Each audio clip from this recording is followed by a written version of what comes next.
فلسطین سے چلے. کہاں جا رہے ہیں فلسطین سے؟ بیٹے کو ذبح کرنے کے لیے. کوئی جا سکتا ہے؟ آج کل ہم بکرا ذبح کرنے کے لیے تیار نہیں ہے، ہزار تعویلیں ڈھونڈتے ہیں، کاش کہ کوئی ایسا مسئلہ مل جائے. ابھی میں آپ کو بتاؤں گا کہ کس کے پر قربانی واجب ہے. تو فلسطین سے چلے بیٹے کو ذبح کرنے کے لیے. اب بیٹے کو فلسطین سے چلے سعودی عرب آ گئے. سعودی عرب میں آ کر حضرت صلی اللہ علیہ وسلم نے پہچان لیا، بیٹے نے بھی پہچان لیا. دوسری بار ملاقات ہوئی ہے. آپ یہ دیکھو کہ بچے کے پالنے میں اور بچے کی پرورش میں سب سے پہلے ماں کا ہاتھ ہوتا ہے. اگر ماں چاہے نا میرا بیٹا میرے شوہر کی عزت کرے تو وہ عزت کر سکتا ہے. اگر ماں یہ چاہے کہ میرا بیٹا بڑا ہونے کے بعد، آج کل تو میں نے اپنے کانوں سے سنا ہے، مائیں اپنے بیٹوں سے کہتی ہے، اپنے شوہر سے کہتی ہے کہ تجھے ایک دن تیرے بیٹے سے میں پٹواؤں گی. تو جو عورت اپنے بیٹے سے ایسا کہ بچے ہیں، وہ بچے کیسے آپس میں ان دونوں کی عزت کر لیں گے؟ عزت جب کریں گے جب شوہر کے پیچھے سے بیوی ان کی تعریف کرے اور بیوی کے پیچھے سے شوہر بچوں کے سامنے اپنی بیوی کی تعریف کرے. جب بچے کے سامنے امی بھی اور بابا بھی دونوں تعریف کریں گے آپس میں ایک دوسرے کی، تو بچے کے دل میں جب محبت پیدا ہوتی ہے. تو بچے کو 13 سال تک کس نے پالا؟ حضرت حاجرہ علیہ السلام نے. جب ادھر آئے انہوں نے فرمایا کہ انہوں نے حضرت حاجرہ کو نہیں بتایا کہ میں نے خواب دیکھا ہے کہ ماں ہے، کہیں دل نہ ٹوٹ جائے، کہیں ایسا نہ ہو کہ یہ بھیجا نہ میرے ساتھ. انہوں نے بتایا کہ ایک میرے دوست ہے، ان کے گھر دعوت ہے، آپ اس کو تیار کر دیں، میں اسماعیل علیہ السلام کو میں اس کو لے کر جا رہا ہوں. کہا کہ ٹھیک ہے. اب تیار کیا، لے کے چل دیا. اب لے کے جا رہے تھے تو شیطان کو یہ بات برداشت نہیں ہوئی. شیطان انسانی شکل میں آ گیا اور ادھر حضرت حاجرہ علیہ السلام کے پاس آ کر ان کو بہکایا کہ آپ کو پتہ ہے کہ وہ کہاں لے کر گئے ہیں؟ کہا پتہ ہے کہ وہ فلاں ان کے دوست ہیں، ان کی دعوت میں لے کے نہیں گئے کہ وہ ذبح کرنے کے. ان کا بیوقوف ہے تو کہ آپ نے بچوں کو کوئی ذبح کرتا؟ کیونکہ نہیں، بچوں کو ذبح تو نہیں کرتا، لیکن اللہ کا حکم ہے. ان کا ارے اللہ کا حکم ہے تو مجھے انہوں نے کیوں نہیں بتایا؟ مجھ سے غلطی ہو گئی. میں بھی ساتھ میں جاتی تھی، میں اس کے ہاتھ پکڑتی تھی، پیر پکڑتی تھی اور وہ ذبح کرتے تھے. یہ تو مجھ سے غلطی ہو گئی. اب شیطان ان کی بات سن کے پریشان ہو گیا. اب شیطان ہے اسماعیل علیہ السلام کے پاس آیا. ان سے بھی جو ہے اس نے یہی کہا کہ تمہارے کو ذبح کرنے لے کے جاؤ. کہا کہ بیوقوف ہو کیا، میرے ابا میرے کو کیا ذبح کریں گے؟ 13 سال کے بعد تو ویسے ملاقات ہو. تو اس نے شیطان نے پھر یہ کہا کہ اللہ کا حکم ہے. ارے اللہ کا حکم ہے تو میں اکیلا کیا، میں چاہتا ہوں کہ مجھے 1000 بار زندگی ملے، 1000 بار میں قربان ہو جاؤں. انہیں پریشان ہو گیا. تو ادھر حضرت ابراہیم علیہ السلام کے پاس آیا تو حضرت ابراہیم علیہ السلام ان کو پہچان لیا اور پہچان کر کنکریاں ماری. آج بھی وہ کنکریاں وہاں پر مارتے ہیں.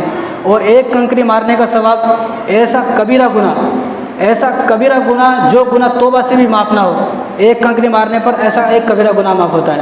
اس لیے وہاں پر جب جائے، اللہ آپ سب کو حج کرائے، سب کو عمرے کرائے، مجھے بھی کرائے.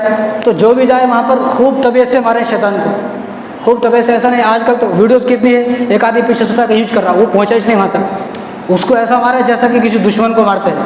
تو ایسا مارے وہاں پر. تو ایک کنکری مارنے پر ایک کبیرہ گناہ معاف. تو اس طرح انہوں نے کنکریاں ماری شیطان کو. تو اللہ تبارک و تعالیٰ کو وہ بھی اتنا پسند آیا کہ حاجیوں کے لیے فرمایا کہ تم کنکریاں مارو. تو چلے گئے. اب جا کر جب وہاں پر چلے گئے مینا کے اندر، جہاں پر اب قربانی ہوتی ہے، حاجی قربانی کرتے ہیں مینا کے اندر.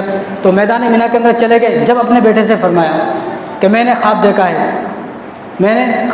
ہے کہ میں آپ کو ذبح کر رہا ہوں. تو حضرت اسماعیل علیہ السلام نے یہ نہیں کہا کہ مجھے کیوں ذبح کریں گے. انہوں نے کہا قال یا ابت افعل ما تؤمر ستجدنی ان شاء اللہ من الصابرین، کہ آپ کو جو حکم ہوا ہے آپ اس حکم کو کر دو، انشاءاللہ میں بھی صبر کرنے والوں میں سے، آپ مجھے صبر کرنے والوں میں سے پاؤ. تو حضرت اسماعیل علیہ السلام کو نیچے لٹا دیا گا.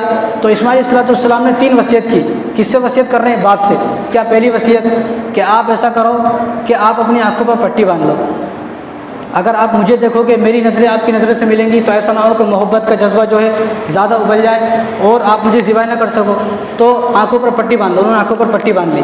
دوسری وصیت کہ آپ ایسا کریں کہ میرے ہاتھ اور پیروں کو باندھ دیں، مجھے الٹا لٹائے اور میرے ہاتھ پیروں کو باندھ دیں. ایسا نہ ہو کہ میرے خون کے قطرے آپ کے بدن پہ گر جائیں.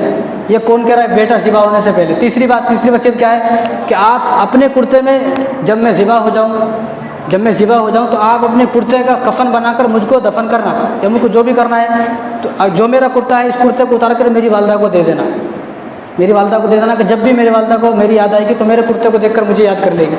تو ان کو نہیں معلوم تھا، خدا کی قسم ان کو نہیں معلوم تھا. آج کل تو لوگ اعتراض کرتے ہیں ان کو معلوم تھا. جی ان کو معلوم تھا. ایسا نہیں، خدا کی قسم اللہ تعالیٰ نے قرآن کے اندر فرمایا. اور جو آدمی یہ سوچتا ہے ان کو معلوم تھا وہ امت کا منافق ہے، وہ جاہل ہے مطلق ہے، امت کا منافق ہے. ایسا آدمی توبہ کرے. آج شیعوں کے عقیدے ہیں اور شیعہ تو یہ کہتے ہیں کہ حضرت اسماعیل علیہ السلام کو ذبح نہیں کیا، حضرت اسحاق علیہ السلام کو ذبح کیا. سمجھ میں نہیں آتا. جب اللہ تبارک و تعالیٰ نے قرآن کے اندر فرما دیا تو آپ کو کیا تکلیف ہے؟ چھری چلا رہے تو نہیں چل رہی چھری. تو اس کے بعد جب چھری چلی تو دیکھا کہ دمبا سامنے پڑا ہوا ہے. تو تو دمبا سامنے پڑا ہوا ہے تو وہ خوش ہو گئے. اب انہوں نے جیسا دمبا جب ذبح ہو گیا تو ان کو نہیں معلوم تھا, جیسے آنکھ کھولی تو دیکھا سامنے دمبا ہے, تو انہوں نے فوراً چیخ ماری, رونے لگے ابراہیم علیہ السلام, یا اللہ کہ آپ کو میری قربانی پسند نہیں آئی جو آپ نے دمبا میرے سامنے رکھ دیا ہے. تو اللہ تعالیٰ نے فرمایا کہ فلما اسلم وتلہ للجبین, کہ آپ کی قربانی ہمیں پسند آئی, آپ کی قربانی ہمیں پسند آ گئی, لیکن ہم یہ نہیں چاہتے, ہم چاہتے ہیں کہ دمبا ذبح کریں. اگر اس طرح ذبح ہونے لگتے تو تمام آدمی کے لیے حکم یہ تھا کہ اپنے بیٹے کو ذبح کرو. آج کل تو ہم اپنے بکرا کرنے کے لیے تعویلیں ڈھونڈتے کس طرح بچ جاؤں, بکرا کرنے کی قربانی کرنے کے لیے تیار نہیں تو بیٹے کو کیسا ذبح کرتے ہم لوگ. تو اسی اللہ کا حکم, اللہ کا جو ہے انعام, اس کو احسان سمجھے کہ اللہ کا احسان ہے کہ ہمارے اوپر اللہ کا فضل ہوا, کرم ہوا کہ ہم کو دمبا ہی ذبح کرنا ہے. تو اس طرح انہوں نے ذبح کر دیا, اور بعد میں جو ہے یہ ان کا تیسرا امتحان تھا, بیٹے کو ذبح کرنا. چوتھا امتحان ان کا تھا بیت اللہ کو تعمیر کرنا. انشاءاللہ کوئی جمعہ آئے گا تو میں بیت اللہ کی تعمیر کے بارے میں آپ کو تفصیل سے بتاؤں گا کہ بیت اللہ کی تعمیر کس طرح ہوئی, کس نے کی, کب ہوئی, اور کتنی مرتبہ جو بیت اللہ کو شہید کیا گیا, اور قیامت کے آنے سے پہلے بھی ایک مرتبہ بیت اللہ کو شہید کر دیا جائے گا. یہ میں آپ کو تفصیل سے بتاؤں گا. تو یہ 4 امتحان تھے حضرت ابراہیم علیہ السلام کے. پہلا امتحان آگ میں کودنا, کود گئے. دوسرا امتحان بچوں کو مکے میں چھوڑ دیا.